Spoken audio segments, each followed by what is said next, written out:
الحمد لله نحمده ونستعينه ونستغفره ونؤمن به ونتوكل عليه ونعوذ بالله من شرور أنفسنا ومن سيئات أعمالنا من يهده الله فلا مضل له ومن يضلله فلا هادي له ونشهد أن لا إله إلا الله وحده لا شريك له ونشهد أن محمدا عبده ورسوله. أما بعد فأعوذ بالله من الشيطان الرجيم. بسم الله الرحمن الرحيم. يا أيها الذين آمنوا إذا نودي للصلاة من يوم الجمعة فاسعوا إلى ذكر الله وذروا البيع ذلكم خير لكم إن كنتم تعلمون. فإذا قضيت الصلاة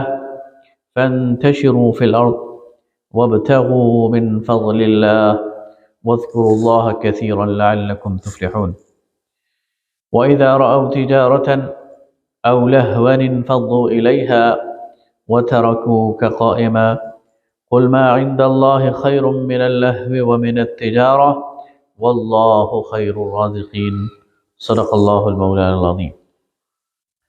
اللهم صل على سيدنا ومولانا محمد وعلى آل سيدنا ومولانا محمد وبارک وسلم ثم صلی علیہ. انتہائی محترم بزرگوں، بھائیوں، نوجوان دوستوں، انتہائی محترم خواتین، آج خطبہ جمعہ کے اس موقع پر جمعہ کے دن نماز جمعہ اور جمعہ کی فضیلت اور اس کے احکام اور مسائل کے حوالے سے میں اپنی بات آپ کے سامنے رکھوں گا. تمام سابقہ شریعتوں میں ہفتے کا ایک دن عبادت کے لیے مخصوص کیا جاتا تھا. یہود کے ہاں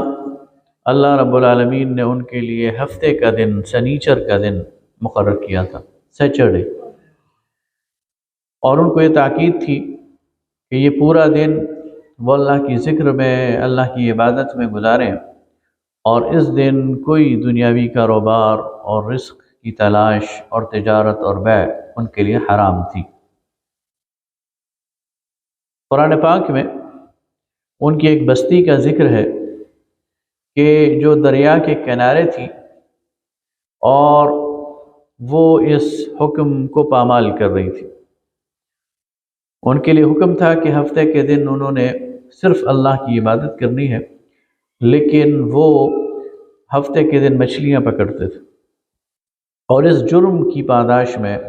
اللہ رب العالمین کا عذاب اس بستی پر آیا اور ان کو بندر بنا دیا گیا اور پھر ہلاک کر دیا گیا. اس کے بعد نصارہ کی باری آئی تو انہوں نے اتوار کے دن اپنے لیے عبادت کے لیے مخصوص کیا. حضور اکرم صلی اللہ علیہ وسلم کو جب اللہ تعالیٰ نے نبوت سے اور رسالت سے سرفراز کیا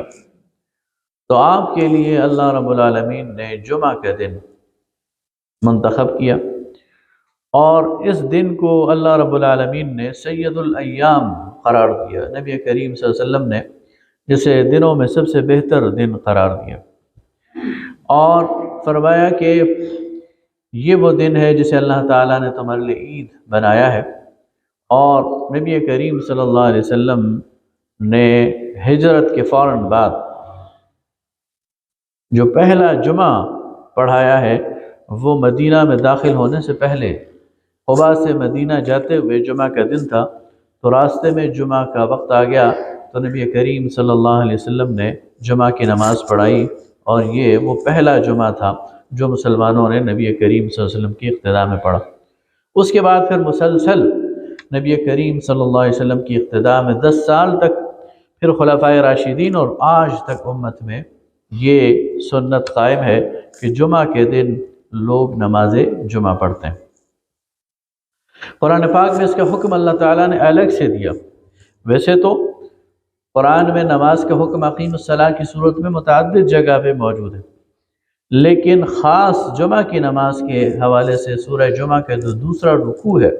وہ بڑا اہم ہے، اور اس میں اللہ تعالیٰ فرماتا ہے یا ایھا الذین آمنوا، اے ایمان والو، اذا نودی للصلاة من یوم الجمعہ، جب تمہیں پکارا جائے نماز کے لیے جمعہ کے دن، فاسعوا الی ذکر اللہ، تو پھر تم سرگرمی دکھاؤ اور تیزی دکھاؤ اللہ کے ذکر کی طرف۔ تو گویا جب جمعہ کی نماز کے لیے اذان ہو جائے تو اذان کے بعد نماز جمعہ مکمل ہونے تک یہ جو وقفہ ہے، اس وقفے میں پھر ہر دوسرا کام کرنا یہ ناجائز ہے۔ یہ اللہ تعالیٰ کی بہت بڑی رحمت ہے اور اللہ تعالیٰ کی اس امت پر شفقت ہے کہ سابقہ یہود کے لیے پورے دن کو اللہ نے مقرر کیا تھا کہ پورا دن تم نے کوئی اور سرگرمی نہیں دکھانی اور صرف اللہ کی عبادت کرنی، لیکن امت مسلمہ پر اللہ تعالیٰ نے تخفیف کی ہے اور اللہ تعالیٰ نے صرف جمعے کا وقت، جمعے کی نماز سے لے کر جمعے کی نماز کی ادائیگی تک، یہ گھنٹہ ہے، سوا گھنٹہ ہے، آدھا گھنٹہ ہے، گھنٹہ ہے، یہ وقت اس کو مسلمانوں کے لیے کہا ہے کہ یہ تم پر اس دوران ہر کام حرام ہے، تجارت حرام ہے، بیع و شرع حرام ہے، کوئی دنیا کی اور سرگرمی حرام ہے، تمہیں صرف مسجد میں آنا ہے اور خطبہ سننا ہے، نماز ادا کرنی ہے اور پھر واپس جانا ہے۔ تو فرمایا کہ اذا نودی للصلاة، جب تمہیں نماز کے لیے پکارا جائے، فاسعوا الی ذکر اللہ، تو اللہ کے ذکر کی طرف دوڑو، سرگرمی دکھاؤ، جلدی کرو۔ اسی لیے نبی کریم صلی اللہ علیہ وسلم نے فرمایا کہ جمعہ کی جب منادی ہو جاتی ہے، اذان ہو جاتی ہے، تو اللہ تعالیٰ کے فرشتے رجسٹر لے کر کھڑے ہو جاتے ہیں اور آنے والے کو نوٹ کرتے رہتے ہیں، اور جو سب سے پہلے آتا ہے اس کا سب سے زیادہ اجر ہے، اور جو سب سے آخر میں آتا ہے اس کا سب سے تھوڑا اجر ہے، یہاں تک کہ پھر جب امام خطبہ کے لیے کھڑا ہو جاتا ہے تو رجسٹر کلوز کر دیا جاتا ہے اور فرشتے بھی خطبہ سننا شروع کر دیتے۔ لہٰذا اہل ایمان سے کو تاکید کی گئی ہے کہ جمعہ کے دن پھر کوئی اور مصروفیت نہ رکھے۔ اور فرمایا وَذَرُوا الْبَيْعَ، اور خرید و فروخت ترک کر دو، دکانداری تجارت یہ ترک کر دو۔ اس سے اندازہ ہوتا ہے کہ جمعے کے دن یہ اگر مسلمانوں کے لیے چھٹی کا دن ہو تو زیادہ بہتر ہے، اس لیے کہ جمعے کی پوری مصروفیات ہیں۔ جمعے کے دن غسل کرنا، اس کو بہت زیادہ اس کی تاکید کی گئی ہے۔ بعض فقہاء نے اس کو وجوب کا درجہ دیا ہے کہ یہ واجب ہے، بعض نے کہا ہے واجب تو نہیں ہے، سنت ہے، نبی کریم صلی اللہ علیہ وسلم کا پسندیدہ عمل ہے، لیکن نبی کریم صلی اللہ علیہ وسلم نے اس کی غیر معمولی تاکید کی۔ اسی طرح جمعہ کے دن صاف کپڑے پہننا، اسی طرح جمعہ کے دن خوشبو لگانا، اول وقت میں مسجد جانے کی کوشش کرنا، اسی طرح جمعہ کے دن سورہ کہف کی تلاوت۔ نبی کریم صلی اللہ علیہ وسلم نے اس کی باقاعدہ تاکید بھی کی ہے، اس کی بشارت بھی دی ہے کہ آپ صلی اللہ علیہ وسلم نے فرمایا جو شخص جمعہ کے دن سورہ کہف کی تلاوت کرتا ہے اس کو ایک جمعہ سے لے کر اگلے جمعے تک اس کے لیے ایک نور اللہ تعالیٰ مقرر کر دیتا ہے۔ اور ایک اور روایت میں آتا ہے کہ وہ دجال کے فتنے سے محفوظ رہے گا۔ اور اگر آپ سورہ کہف کی تلاوت کریں اور اس کے معنی پر غور کریں تو واقعی ایمان تازہ ہوتا ہے، اور یہ نبی کریم صلی اللہ علیہ وسلم کی تاکید ہے۔ تو اب آپ غور کریں کہ ایک شخص نے جمعے کی تیاری کرنی ہے، غسل کرنا ہے، صاف کپڑے پہننے ہیں، اول وقت میں مسجد پہنچنا ہے، اور اس نے سورہ کہف کی بھی تلاوت کرنی ہے، تو پھر کوئی اور ایکٹیویٹی نہیں ہو سکتی۔ اس لیے یہ بہتر ہے کہ جمعے کے دن مسلمانوں کی تعطیل کا دن ہو، اور اگر نہ بھی ہو تو پھر بہرحال مسلمانوں کو سارے کام چھوڑ کر، اپنی کاروبار اور تجارت کو چھوڑ کر اور دنیا کے سارے مشاغل کو چھوڑ کر مسجد کی طرف لپکنا چاہیے اور دوڑنا چاہیے اور نماز پڑھنی چاہیے۔ بدقسمتی یہ ہے کہ ہم نے جمعہ کو بھی ایک فارمیلٹی لے لیا ہے اور بہت آخر میں مسجد میں آ کر اور سب سے پہلے نکلنے کی کوشش کرتے ہیں، اور وہ جو 10-15 منٹ کا وقت ہے کہ 2 خطبے سن لیے اور نماز ادا کر لی، اور اس سے جمعے کا وہ مقصد حاصل نہیں ہوتا جو اللہ اور اس کے رسول صلی اللہ علیہ وسلم نے اور جو اسلام کی اصل میں روایت ہے اور اسلام کی شان ہے۔ تو فرمایا وَذَرُوا الْبَيْعَ، اور کاروبار اور تجارت چھوڑ دو، ذَلِكُمْ خَيْرٌ لَكُمْ إِن كُنتُمْ تَعْلَمُونَ، یہ تمہارے لیے بہتر ہے اگر تم جانو۔ انسان اپنے لیے بہتری کی ترجیحات مقرر کرتا ہے، اور ان ترجیحات میں دنیا کا فائدہ، دنیا کا نفع، دنیا کے حاصل ہونے والی میٹھی چیز، یہ انسان کی ترجیح بن جاتی ہے۔ اللہ رب العالمین فرماتا ہے یہ دنیا کا نفع، یہ دنیا کی تجارت، یہ تمہارے لیے بہتر نہیں ہے۔ اگر تم سمجھو تو اللہ کا ذکر تمہارے لیے بہتر ہے، اللہ کے حکم پر مسجد میں آنا تمہارے لیے بہتر ہے، اللہ کے حکم پر کاروبار اور تجارت چھوڑ دینا تمہارے لیے بہتر ہے۔ بظاہر نفع تم چھوڑ رہے ہو، لیکن بہت بڑا نفع حاصل کر رہے ہو جو اللہ کے لیے تمہارے پاس تمہارے لیے ڈپازٹ ہو رہا ہے، جمع ہو رہا ہے۔ آگے فرمایا وَإِذَا رَأَوْا تِجَارَةً أَوْ لَهْوًا انفضوا إِلَيْهَا وَتَرَكُوكَ قَائِمًا۔ یہ ایک واقعے کی طرف اشارہ ہے۔ نبی کریم صلی اللہ علیہ وسلم جمعہ کے دن خطبہ ارشاد فرما رہے تھے اور مسلمان بیٹھے ہوئے تھے کہ اتنے میں ایک قافلہ آیا اور مسجد کے باہر سے گزرا، اور جب قافلہ آتا ہے تو وہ ڈھول تاشے بھی بجاتے ہیں، لوگوں کو اپنی طرف متوجہ کرنے کے لیے آوازیں بھی لگاتے ہیں۔ آپ کسی دن جمعہ بازار چلے جائیں یا کہیں ریڑے لگے ہوئے تو اونچی اونچی آواز سے اپنی طرف لوگوں کو پکار رہے ہوتے ہیں، تو یہی وہ قافلے والے کر رہے تھے۔ اور اس شور و غوغا کو سن کر بہت سارے لوگ نبی کریم صلی اللہ علیہ وسلم کو خطبے کی حالت میں کھڑا چھوڑ کر مسجد سے باہر نکل گئے کہ کوئی خرید و فروخت کر لے، اور چند جو کبار صحابہ تھے وہ بیٹھے رہے، خلفائے راشدین 10 مبشرہ، باقی سب لوگ یہاں سے نکل گئے۔ اس پر اللہ رب العالمین نے ان کو ڈانٹا اور کہا کہ جب رسول اللہ صلی اللہ علیہ وسلم خطبہ دے رہے ہوں تو یہ خطبہ اس تمام ایکٹیویٹی سے بہتر ہے۔ تو فرمایا وَإِذَا رَأَوْا تِجَارَةً أَوْ لَهْوًا انفضوا إِلَيْهَا، جب انہوں نے تجارت کو دیکھا اور کھیل تماشے کو دیکھا تو اس کی طرف منہمک ہو گئے، اس کی طرف متوجہ ہو گئے، اس کی طرف چلے گئے۔ وَتَرَكُوكَ قَائِمًا، اور آپ صلی اللہ علیہ وسلم کو خطبہ دیتے ہوئے کھڑے کا کھڑا چھوڑ گئے، آپ صلی اللہ علیہ وسلم کی بات کو سننا چھوڑ دیا۔ قُلْ مَا عِنْدَ اللَّهِ خَيْرٌ مِّنَ اللَّهْوِ وَمِنَ التِّجَارَةِ، نبی صلی اللہ علیہ وسلم کہہ دیجئے اللہ کے پاس جو کچھ ہے وہ اس لہو سے، وہ اس کھیل تماشے سے اور وہ اس تجارت سے بہت زیادہ بہتر ہے۔ واللہ خیر الرازقین، اور اللہ بہترین رزق دینے والا ہے۔ تو اس میں تاکید کی گئی ہے کہ جمعہ کے دن تمہاری اور کوئی ایکٹیویٹی، خاص اس جمعہ کے موقع پر اذان سے لے کر اور نماز تک کوئی ایکٹیویٹی تمہیں اللہ کے ذکر سے روکنے والی نہ ہو۔ اور یہ ذہن میں رکھو، یہ توکل تمہارا ہونا چاہیے کہ اللہ رب العالمین وہ بہت زیادہ رزق دینے والا۔ نبی کریم صلی اللہ علیہ وسلم نے فرمایا، اور حضرت عبداللہ ابن مسعود رضی اللہ تعالیٰ عنہ اس کے راوی ہیں، کہ میرا جی چاہتا ہے کہ میں اپنی جگہ کسی اور کو نماز کے لیے کھڑا کروں، اور جو لوگ جمعہ پڑھنے نہیں آئے ان کے گھروں کو جلا دوں۔ اس سے آپ اندازہ لگا لیں کہ جمعہ چھوڑنے کی کتنی وعید ہے اور جمعہ کی نماز نہ پڑھنے کی کتنی وعید ہے۔ بخاری شریف میں اور مسند احمد میں یہ حدیث آئی ہے۔ ایک اور حدیث جو امام احمد نے روایت کی ہے اور ابو داؤد نے روایت کی ہے، اس میں نبی کریم صلی اللہ علیہ وسلم نے فرمایا کہ جو شخص مسلسل 3 جمعے چھوڑ دے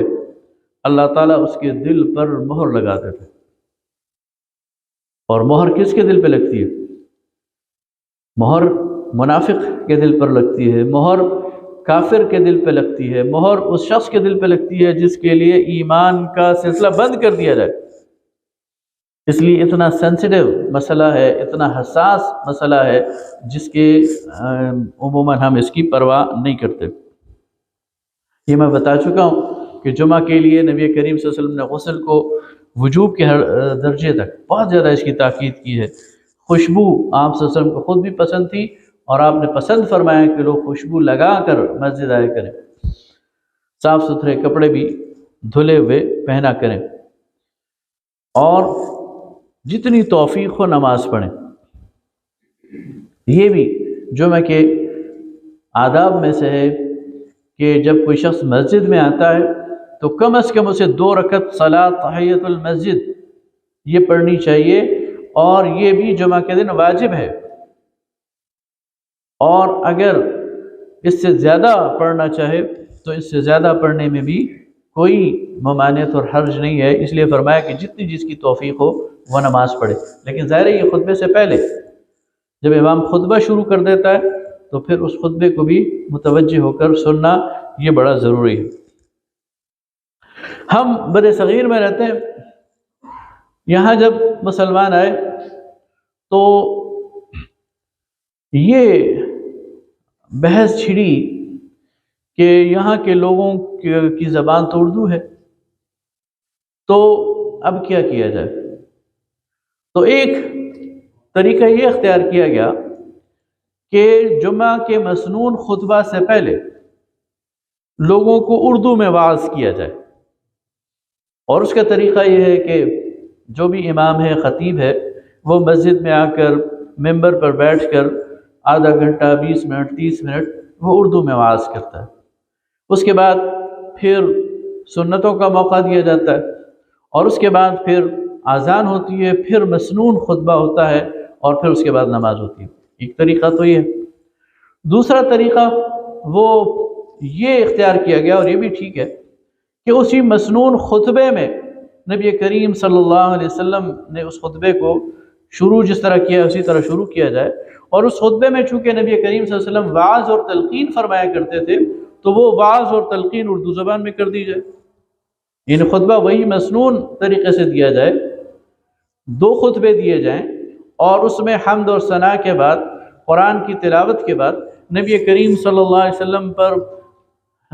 درود پڑھنے کے بعد جو وعظ ہے، جو تلقین ہے، جو نصیحت ہے، وہ اردو زبان میں کر دی جائے۔ تو یہ دونوں طریقے اس بر صغیر میں رائج ہیں، اور اس طرح یہ خطبہ یہ بھی ادا کیا جاتا ہے، اور اس میں کوئی حرج نہیں ہے، اور اس میں کسی یعنی پریشانی کا شکار بھی نہیں ہونا چاہیے۔ البتہ خطبہ یہ بڑا ضروری ہے، اسی لیے حضرت عمر رضی اللہ تعالیٰ عنہ نے فرمایا کہ ظہر کی نماز 4 رکعت ہے، لیکن جمعہ کی نماز 2 رکعت ہے، لأجل الخطبہ، اس لیے کہ اس میں خطبہ شامل ہے۔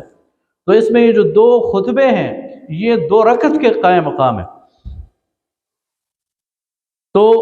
اس خطبے کو سننا، اور اس میں جو خطبہ دینے والا ہے اسے بھی یہ کوشش کرنی چاہیے کہ اس موقع کو وعظ اور تلقین اور نصیحت کے لیے استعمال کرے، قرآن و سنت کی دعوت کے لیے استعمال کرے، معاشرے کی اصلاح کے لیے استعمال کرے، اور لوگوں کو دین کی طرف لے کر آنے کے لیے استعمال کرے۔ امت کے اندر گزشتہ 1400 سال میں جو اصلاح کا بہت بڑا کام ہوا ہے، اس کے اندر ایک بہت بڑا کردار جمعہ کے اس خطبہ کا ہے۔ نبی کریم صلی اللہ علیہ وسلم نے جو بہت بڑا اصلاح کا کام کیا ہے، اس کا ایک بہت بڑا پورشن اور اس کا ایک بہت بڑا حصہ جمعہ کے ان خطبات کا ہے۔ صحابہ کرام، خلفائے راشدین کی جو دعوت اور اصلاح کا کام ہے، اس میں بھی ایک بہت بڑا حصہ جمعہ کی ان خطبات کا ہے۔ لہٰذا یہ ایک انسٹیٹیوشن ہے، یہ ایک ادارہ ہے، اور اس ادارے کا مقصد یہ ہے کہ امت کے اندر اصلاح اور فلاح کا کام ہو، اور جب تک اس کی پوری اسپرٹ قائم رہے تو معاشرے کے اندر امر بالمعروف اور نہی عن المنکر، اس کا کام یہ چلتا رہتا ہے اور چلتا رہے گا۔ اسی لیے آج بھی اس معاشرے میں ضرورت ہے کہ ہم جمعہ کے اس پورے کلچر کو ریوائیو کریں، جمعہ کی اس پوری تاریخ کو ریوائیو کریں، جمعہ کی اس پوری سنت کو، جیسے کہ میں نے آپ کے سامنے رکھا کہ سویرے سویرے سے، اور ایک دور تھا ایسا، آج جمعہ بہت زیادہ ہوتا ہے، بہت ساری مساجد میں ہوتا ہے، مساجد بھری بھی ہوتی ہیں، لیکن جمعہ کا وہ کلچر نہیں ہے۔ آپ کے جو بزرگ ہیں جن کی عمر 60 سال ہے، 70 سال ہے، ان سے ذرا پوچھیں تو آج سے 50 سال پہلے کم مساجد میں جمعہ ہوتا تھا، لیکن جمعہ کے دن کی ایکٹیویٹی وہ پورے معاشرے میں نظر آتی تھی۔ لوگ صبح سویرے سے جمعے کی تیاری شروع کر دیتے تھے، صاف ستھرے کپڑے پہن کے، خوشبو لگا کر، دور دراز سے دیہاتوں کا یہ ماحول ہوا کرتا تھا کہ چونکہ پورے دیہات میں جمعہ نہیں ہوتا تھا، کم دیہات میں ہوتا تھا، کسی بڑے قصبے میں جمعہ ہوتا تھا، تو لوگ پیدل اور سواریوں پر اور اونٹوں پر اور گھوڑوں پر وہ مسجد کا رخ کر رہے ہوتے تھے زوال کے بعد، اور ایک رونق لگی ہوئی ہوتی تھی، نظر آ رہا تھا، وہ ہوتا تھا کہ آج جمعہ ہے اور لوگ جمعے کی نماز کی تیاری کر رہے ہیں، اور قرآن پڑھا جا رہا ہے، سورہ کہف پڑھا جا رہا ہے۔ وہ چیز ہمارے اندر ختم ہوتی جا رہی مصروفیات کی وجہ سے۔ لوگ بہت زیادہ مصروف ہو گئے ہیں کاروباروں کے نتیجے میں اور اپنی جابس کے نتیجے میں، پھر ہمارا معاشرہ اس نے تو اس جمعے کے دن کی اس اہمیت کو اپنے خود اس پر عمل پیرا ہونا، اپنی نوجوان نسل کو اس کی طرف راغب کرنا، یہ مسلمانوں کی ایک عظیم روایت ہے۔ عید کا دن ہے مسلمانوں کے لیے، خوشی کا دن ہے مسلمانوں کے لیے، اجتماع کا دن ہے مسلمانوں کے لیے، وعظ اور نصیحت کا دن ہے مسلمانوں کے لیے، اور اس کے لیے مساجد کے ماحول کو خوبصورت بنانا،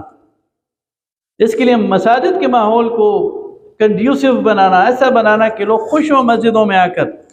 اور ان خطبات کے دوران ایسی گفتگو کرنا کہ لوگ شوق سے اس کو سنیں اور یہاں سے کچھ لے کر جائیں۔ یہ وہ ساری چیزیں ہیں جن پر ہمیں عمل کرنے کی ضرورت ہے۔ نبی کریم صلی اللہ علیہ وسلم نے فرمایا کہ جمعہ کے دن ایک گھڑی ایسی ہے کہ اس گھڑی میں بندہ اپنے رب سے جو بھی دعا کرتا ہے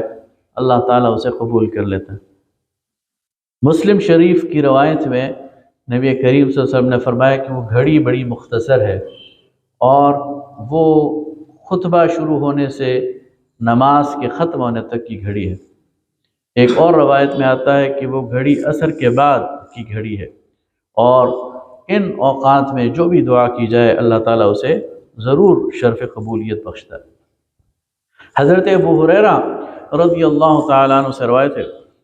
کہ نبی کریم صلی اللہ علیہ وسلم نے فرمایا کہ جمعہ کے دن عصر کی نماز کے بعد جو شخص 80 مرتبہ مجھ پر یہ درود پڑھے،